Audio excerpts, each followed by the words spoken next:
Coming up, I wonder if John Brennan, former CIA director and someone who actually acknowledged voting in his youth for a Communist Party candidate for president of the U.S., has that in mind for former members of the Trump administration, Trump voters, anyone who dares to say anything positive about the soon-to-be former president.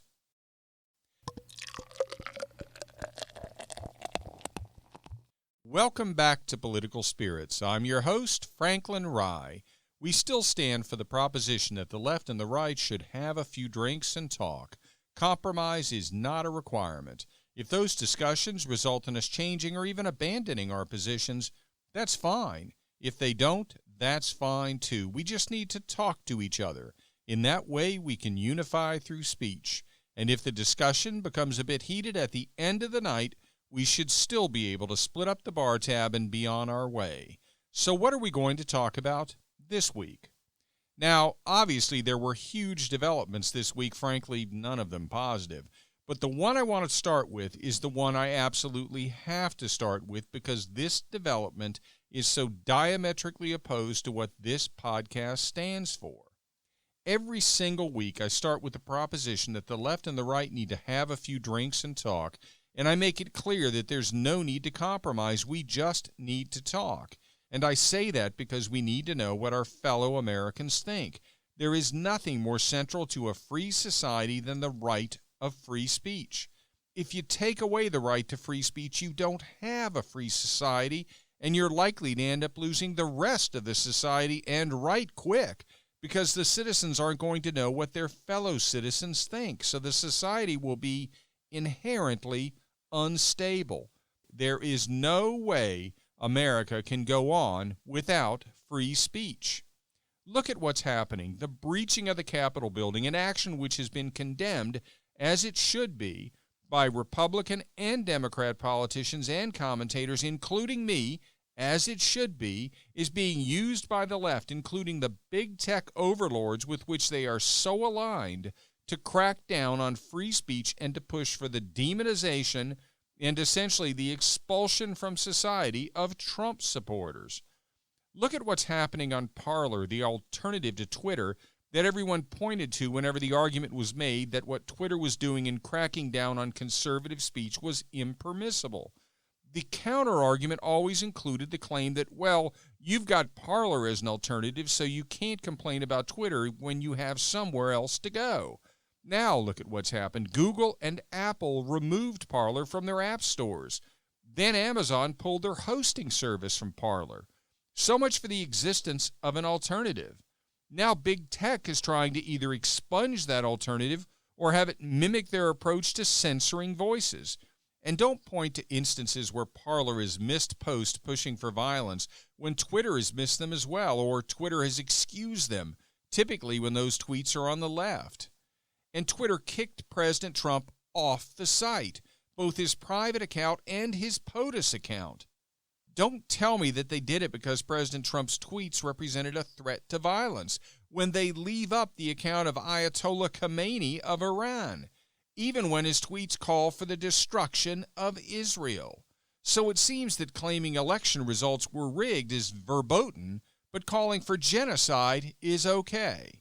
Got that? And then Facebook banned President Trump indefinitely, and conservative sites on Twitter are losing followers fast. They report suspicions that they're being purged, and I don't doubt it. It could also, however, be a large number of conservative followers moving to Parler and abandoning Twitter. And look at what we're seeing from public figures in talking about President Trump's supporters and members of his administration.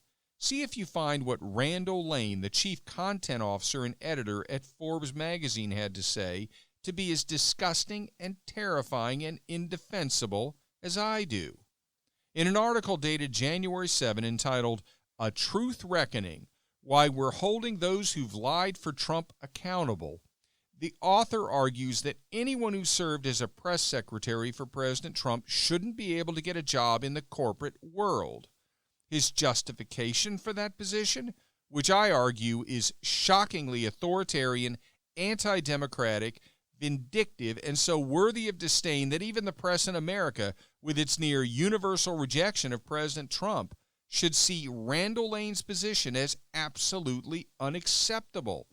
His support for this ridiculous position is that President Trump's press secretaries didn't, quote, follow the civic norms, close quote.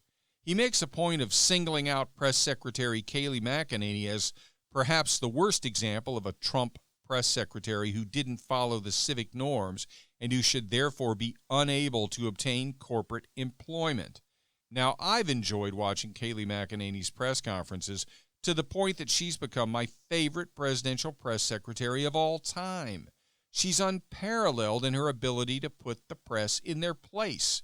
She's unparalleled in her ability to call out their bias, their inconsistency, the absurd number of instances in which their own newspapers or websites or channels have said one thing when something occurs involving Democrats and exactly the opposite thing when the same instance occurs involving Republicans. Lane describes her as someone, quote, who makes smiling falsehood an art form, close quote. I would describe her as someone who's able to irrebuttably expose the hypocrisy of the press while exhibiting poise and a smile. Perhaps a refusal to accept press hypocrisy and instead to point it out is the refusal to follow the civic norms to which he's referring. And speaking of hypocrisy, per Mr. Lane, guess who are entitled to the elite corporate gigs they've landed after leaving the White House, presumably because they followed the civic norms he has in mind. He included President Obama's press secretary, Jay Carney. So why do I reference him? Because Jay Carney was neck-deep in defending what even left-leaning PolitiFact described as the lie of the year in 2013. You remember that lie. It was, quote, if you like your health plan, you can keep it, close quote. Think about how many millions of Americans discovered that was a lie when they lost their own health plans. And think about how Randall Lane apparently doesn't find defending that lie to deviate from civic norms. If Kayleigh McEnany was fielding a question from Randall Lane right now, something tells me she'd highlight that hypocrisy.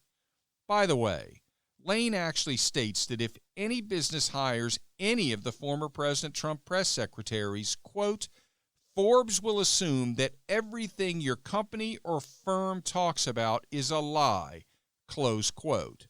And just in case you think for a moment that his statement wasn't a threat, he follows it up with this, quote, want to ensure the world's biggest business media brand approaches you as a potential funnel of disinformation?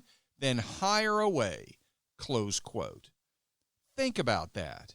In 3 sentences, in purporting to take the moral high ground, in purporting to stand for civic norms, in purporting to stand for truth, Randall Lane actually guts Forbes' reputation. He's announcing that they're going to assume that anything a company talks about is a lie because they have chosen to hire a press secretary because of their performance under a president he despises. How the hell did those 3 sentences make it to publication? I used to read Forbes. I used to be impressed by their content. But now, how could I? I go to Twitter with an expectation that I'll see plenty of over-the-top, absurd, unhinged statements. Perhaps the most positive aspect of them being they obviously won't be very long, so we're talking a quick read. There are no Twitter-length reads at Forbes. I expect something better from Forbes. Apparently, my expectations were too high. But Randall Lane and Forbes aren't alone in pushing for those connected to President Trump to be punished in their lives and their ability to earn a living. Get a load of this tweet from former CIA Director John Brennan. Quote, anyone now seeking national redemption by claiming to no longer support Trump must acknowledge how wrong it was to ignore and enable his corrupt, dishonest, and divisive agenda. Total denunciation of a despot's legacy is necessary to eradicate any remaining malignancy. Close quote. Oh my God. Do you know what that's reminiscent of? It's reminiscent of communist struggle sessions in China, where they would attempt to shape public opinion by publicly shaming and persecuting political rivals. They would verbally and physically assault the rival in public until they confessed for their crimes against the state. Depending on the prominence of the victim, those sessions could be conducted at their place of work or even in a large stadium. I wonder if John Brennan, former CIA director and someone who actually acknowledged voting in his youth for a Communist Party candidate for President of the U.S., has that in mind for former members of the Trump administration, for Trump voters, anyone who dares to say anything positive about the soon-to-be former president. I've had little positive to say about former Democrat President Obama and former Democrat President Carter over the years, but what I've never done is push for members of their administrations to be unable to obtain corporate employment.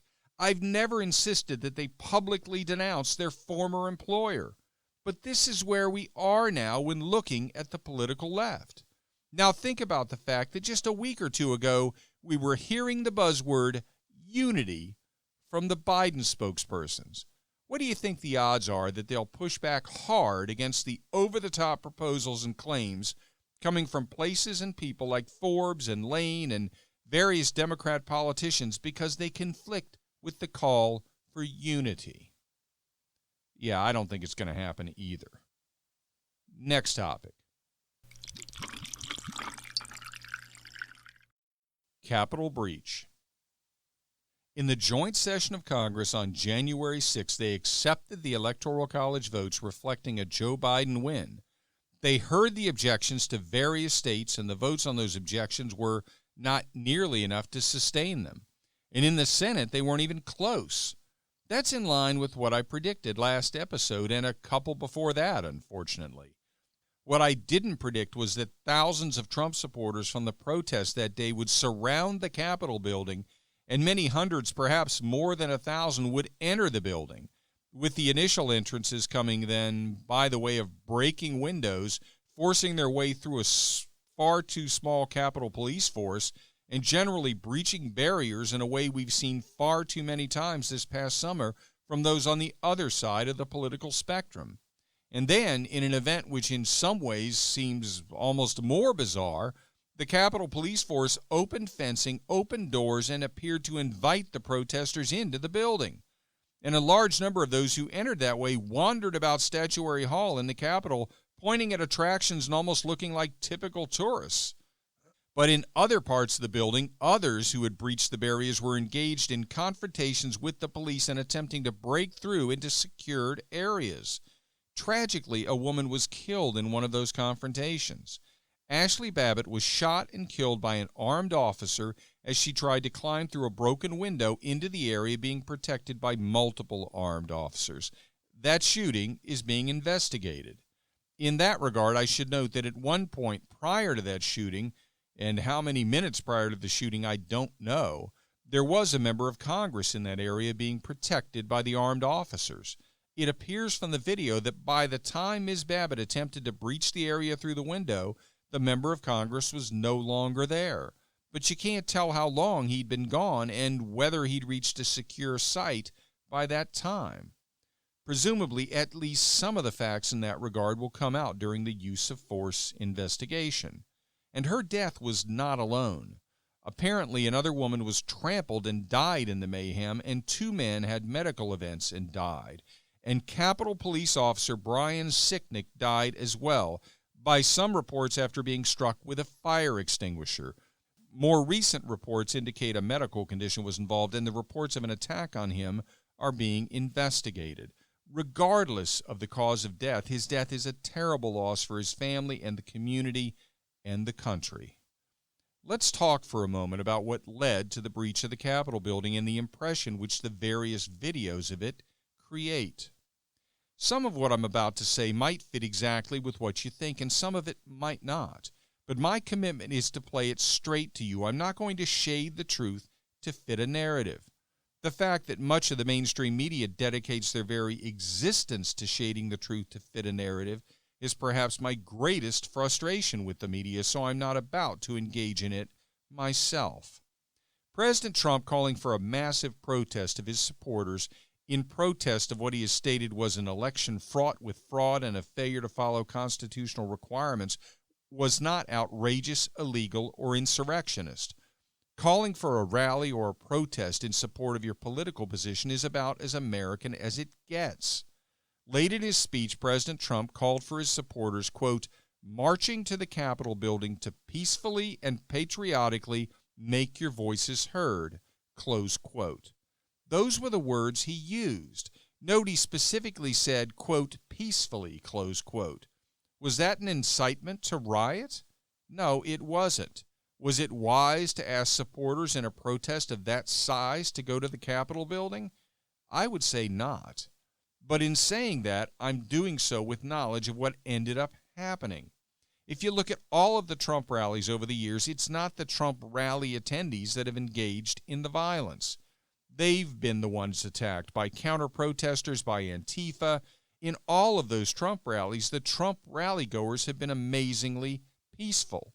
So perhaps I'm being a bit unfair to the president in saying that it wasn't wise to ask attendees at a protest of that size to go to the Capitol, even though he said to do so peacefully.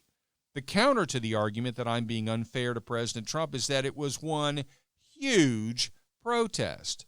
So even a small portion of the attendees getting out of control is going to be a ton of people. So he should have been more cautious. Did he commit an incitement to riot? No. And those who say he did are politicizing the justice system, and we've had far too much of that. There's even some indication that the people committing the initial breach were already at the Capitol and not at the site of the speech, but I haven't seen a confirmation of that. However, as I've said, calling for a walk to the Capitol was unwise, and I wish he hadn't done it. So you might be asking yourself, why would he do it if he didn't intend it to result in mayhem, in a breach of the Capitol building itself? I think he was looking for the photo opportunity. As we've talked about before on multiple episodes, the president hasn't received a fair shake from the media. It hasn't even been close.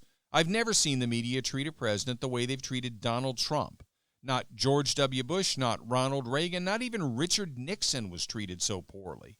So what would sending a march of this size to the Capitol building do?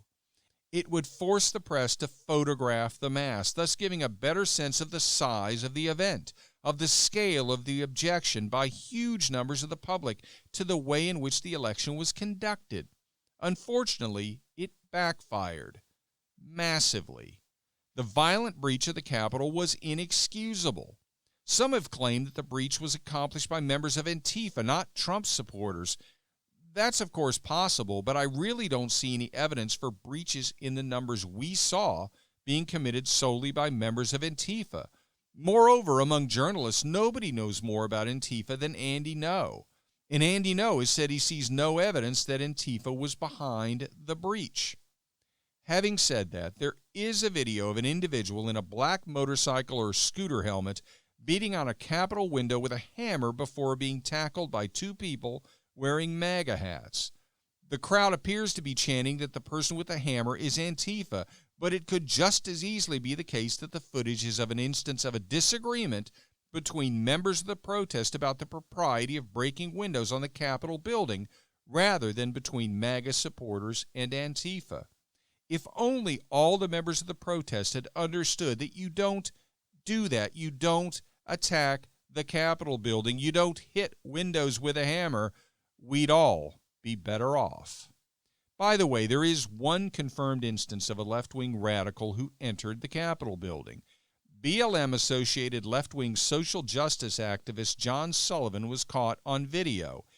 And for that matter, he was taking video of the scene himself at the internal doors and windows when Ashley Babbitt climbed through the broken window and was shot and killed. His explanation for his presence was that he was documenting the events. We do know he did video some of that incident. Also, there's revealing footage online of the conflict at those internal doors and windows where Ashley Babbitt was killed. If you've seen the footage of your shooting, you've noticed that the windows in the center of that barrier were broken. Unlike the right side window, which was completely broken out and through which she was climbing when shot, the windows in the center are shattered but not broken out. They appear to have some sort of safety glass or multi-panel glass within them. They have 2 depressions and cracks heading out from them, like what you see in a hurricane safety glass hit by a big branch or a flying 2x4. It's the kind of thing you'd expect to see in safety glass hit by a hammer. And you probably would assume that a hammer or table leg or a rope stanchion or something like that was used to try to break through the window. But you'd be wrong. The video shows otherwise. What the video shows is a police officer standing with his back to the window and a protester punching the window with his bare fists on each side of the officer's head with sufficient force to break the glass. As you see that, incredibly, the officer remains calm. That video alone rejects the contention of anyone who claims that the behavior of the protesters calmly walking through Statuary Hall was typical of all those in the Capitol building.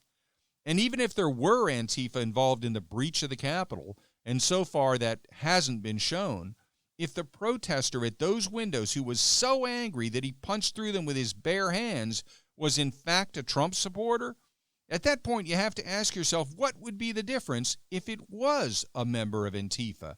We have to know, to be constantly aware that the conservative movement just can't act that way. I'll be back next week with another episode of Political Spirits, talking perhaps about how we've all acted and been treated in the interim, and hopefully with good news on that front. Please be sure to listen and tell your friends to do so as well, and like the podcast on Facebook at Political Spirits, and follow me and the podcast on Twitter at Franklin Rye.